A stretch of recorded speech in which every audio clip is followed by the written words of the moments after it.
प्रेक्षकांनो, महाराष्ट्रात कायदा सुव्यवस्था बिघडल्याची बातमी समोर आली। त्याचं कारण राष्ट्रवादी काँग्रेस अजित पवार पक्षाचे नेते बाबा सिद्दीकी यांच्यावरती काल रात्री 3 अज्ञातांनी गोळीबार केला।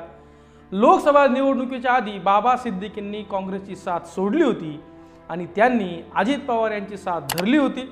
बॉलिवूडमध्ये बाबा सिद्दीकी हे नाव प्रसिद्ध होतं। काल रात्री 8:30च्या सुमारास वांद्रे येथील खेरवाडी जंक्शन जवळ बाबा सिद्दीकींवर 3 अज्ञातांनी गोळीबार केला। गोळीबारात बाबा सिद्दीकी जखमी झाले। लीलावती रुग्णालयात बाबा सिद्दीकींना दाखल करण्यात आलं, मात्र उपचारादरम्यान बाबा सिद्दीकी यांचं निधन झालं। बाबा सिद्दीकी ह्या ज्येष्ठ नेत्याची काल प्राणज्योत मालवली। बाबा सिद्दीकी नेमके कोण होते? बाबा सिद्दीकींवरती हा गोळीबार नेमका कोणी केला याचा तपास पोलीस करत आहेत। वांद्रे सिग्नलवरती नेमकं काय घडलं हा सर्वात मोठा प्रश्न महाराष्ट्र पोलीस आणि मुंबई पोलिसांना पडलेला आहे। बाबा सिद्दीकी हे वांद्रे येथील खेरवाडी सिग्नलजवळ त्यांचे पुत्र जिशान सिद्दीकी यांच्या ऑफिसमध्ये चालले होते। त्यावेळी 3 अज्ञात व्यक्तींनी बाबा सिद्दीकींवरती गोळीबार केला आणि त्यानंतर हे तिघही तिथून फरार झाले। तिथून त्यांनी पळून जाण्याचा प्रयत्न केला। हे 3 लोक कोण होते हे अद्याप समजू शकलेले नाही। ते नक्की लॉरेन्स बिश्नोई गँगचे होते की SRA प्रकल्पातून बाबा सिद्दीकी यांना मारण्याची सुपारी त्यांना देण्यात आली होती आणि ते नेमके का पळाले आणि पोलीस काय तपास करत आहेत हे हळूहळू समजेल। सिद्दीकींवर गोळीबार कोणी केला, त्यामागचं कारण काय होतं? बाबा सिद्दीकींवरती ज्या तिघांकडून गोळीबार झाला त्यांना गोळ्या लागल्या। त्या लागल्यानंतर लीलावती रुग्णालयात त्यांना दाखल करण्यात आलं। डॉक्टरांनी प्रयत्न केले। डॉक्टर जलील यांनी सांगितल्याप्रमाणे ऑलरेडी बाबा सिद्दीकी यांचं ब्लड प्रेशर कमी झालं होतं। ते कोणताही रिस्पॉन्स देत नव्हते। दरम्यान रस्त्यात येतानाच बाबा सिद्दीकी यांचा मृत्यू झाला होता। त्यानंतर विरोधी पक्षाकडून गृह खात्याच्या कारभारावर प्रश्नचिन्ह उपस्थित केलं गेलं। प्रत्येक विरोधी नेत्यानं थोडंफार भांडवल करण्याचा प्रयत्न केला, तो त्यांचा धंदा आहे। लगेच गृहमंत्र्यांचा राजीनामा द्या, सरकार काम करत नाहीये, मान्य आहे, पण तपास पूर्ण होऊ द्या। बाबा सिद्दीकी गोळीबारात गंभीर जखमी झाले होते, त्यांना रुग्णालयात दाखल केलं। स्थानिक पोलिसांनी हल्लेखोरांचा शोध सुरू केला। त्या 2 जणांना पकडण्यात मुंबई पोलिसांना लगेच यश आलं। त्यानंतर त्यांचा तपास सुरू होता। बाबा सिद्दीकी माजी आमदार आणि मंत्री होते। लोकसभा निवडणुकीच्या तोंडावर त्यांनी काँग्रेस पक्ष सोडून राष्ट्रवादी काँग्रेस अजित पवार पक्षात प्रवेश केला। बाबा सिद्दीकी हे त्यांच्या इफ्तार पार्टीसाठी ओळखले जात असत।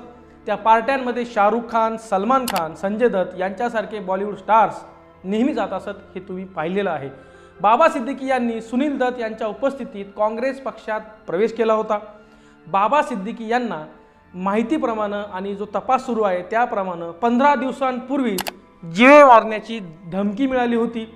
पोलिसांनी दिलेल्या माहितीनुसार धमकी मिळाल्यानंतर बाबा सिद्दीकी यांच्या सुरक्षेत वाढ करण्यात आली होती।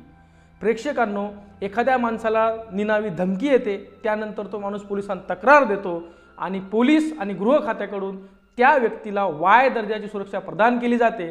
तरी देखील त्या व्यक्तीवरती गोळीबार होतो आणि त्या व्यक्तीचा मृत्यू होतो। खरंच राज्याची कायदा सुव्यवस्था ढासळली आहे का? यावरती गृह खात्यानं स्पष्टीकरण देणं गरजेचं आहे।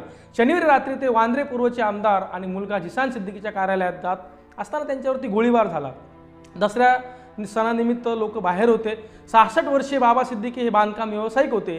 गोळीबार झाल्यानंतर पोलिसांनी 2 मारेकऱ्यांना अटक केली। हे दोघेही हरियाणा आणि उत्तर प्रदेशमधले आहेत असं समजतंय।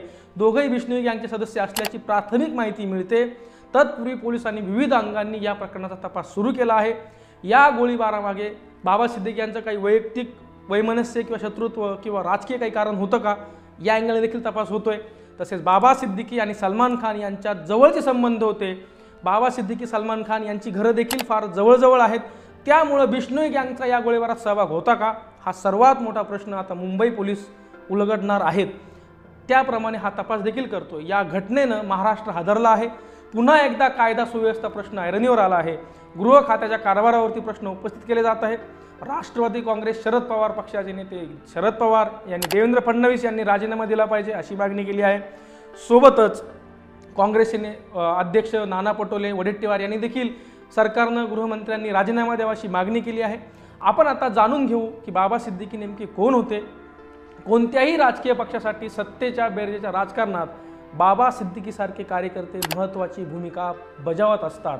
बाबा सिद्दीकी हे एक अजातशत्रू होते। बऱ्याचशा राजकीय नेत्यांसोबत त्यांचे मैत्रीपूर्ण संबंध होते। 1995च्या निवडणुकीत शिवसेना भाजप युतीच्या वादळात मुंबईतील काँग्रेस पक्ष भुईसपाट झाला होता। 1999च्या निवडणुकीत थोडी उभारी आली, त्यावेळी जे काही थोडके आमदार निवडून आले त्यातले एक बाबा सिद्दीकी होते। म्हणजे प्रेक्षकांनो विचार करा, त्यावेळेस 95-99च्या काळात मुंबईमध्ये शिवसेना भाजप युतीची सत्ता होती, त्यांची सत्ता आली होती। त्या सत्ता, त्या वादळात, त्या लाटेत देखील आमदार निवडून येणं अशक्य असताना बाबा सिद्दीकी त्या ठिकाणी निवडून आले होते। त्याआधी 1992 ते 1997 या कालावधीत ते काँग्रेसचे नगरसेवक होते। अगदी लहान वयातच ते काँग्रेसमध्ये सामील झाले होते। 1988 मध्ये बाबा सिद्दीकी युवक काँग्रेसचे अध्यक्ष झाले होते। बाबा सिद्दीकी यांनी 1977 मध्ये काँग्रेसमध्ये सुनील दत्त यांच्या थ्रू प्रवेश केला होता। त्यांनी त्यावेळच्या विविध विद्यार्थ्यांच्या चळवळींमध्ये नॅशनल स्टुडंट्स युनियन ऑफ इंडियाच्या मुंबई चॅप्टरचे सदस्य म्हणून भाग घेतला, जी काँग्रेसची विद्यार्थी शाखा होती। त्यानंतर बाबा सिद्दीकी हळूहळू एक पाऊल पुढे टाकत त्यांचा राजकीय प्रवास करत होते। 1980 मध्ये वांद्रे युवक काँग्रेसच्या वांद्रे तालुक्याचे ते सरचिटणीस बनले आणि पुढील 2 वर्षात त्यांची अध्यक्षपदी निवड झाली होती। 1988 मध्ये ते मुंबई युवक काँग्रेसचे अध्यक्ष झाले होते। एकंदरीत काँग्रेसचा खूप मोठा चेहरा हा मुंबईतील होता। नुकताच त्यांनी काही पार्टीमध्ये त्यांचं पटलं नाही म्हणून त्यांनी राष्ट्रवादी काँग्रेस अजित पवार यांच्या गटात प्रवेश केला होता। पण बाबा सिद्दीकी यांच्या निधनानं महाराष्ट्र हादरलेला आहे। जर एखाद्या सत्तेत असणाऱ्या नेत्याला, ज्यांची सत्ता आहे, ज्यांच्या पक्षाचा नेता हा राज्याचा उपमुख्यमंत्री आहे, तो राज्याचा अर्थमंत्री आहे, त्या माणसाला वाय दर्जाची सुरक्षा असूनही अज्ञात लोक येतात, त्यांच्यावरती गोळीबार करतात आणि या गोळीबारात त्या नेत्याची हत्या होते, ही फार खेदजनक घटना आहे। आणि महाराष्ट्रासारख्या सुसंस्कृत आणि सेफ वाटणाऱ्या, सुरक्षित वाटणाऱ्या राज्यात जर नेत्याची हत्या होते तर सर्वसामान्य लोकांचं काय होईल हे येणारा काळच सांगेल। प्रेक्षकांनो, ह्या व्हिडिओमध्ये इथेच थांबू। तुम्हाला काय वाटते, तुमच्या मते नेमका कोणता अँगल बाबा सिद्दीकी यांच्या हत्येमागे आहे, तो नक्की कमेंट बॉक्समध्ये लिहून आम्हाला कळवा। आपल्या रोकठोक मराठी या यूट्यूब चॅनलला सबस्क्राईब केलं नसेल तर सबस्क्राईब आता लगेच करा आणि जे बेल आयकॉन दिसतंय ते प्रेस करा, त्यामुळे येणारे व्हिडिओ तुमच्यापर्यंत सर्वात आधी येतील।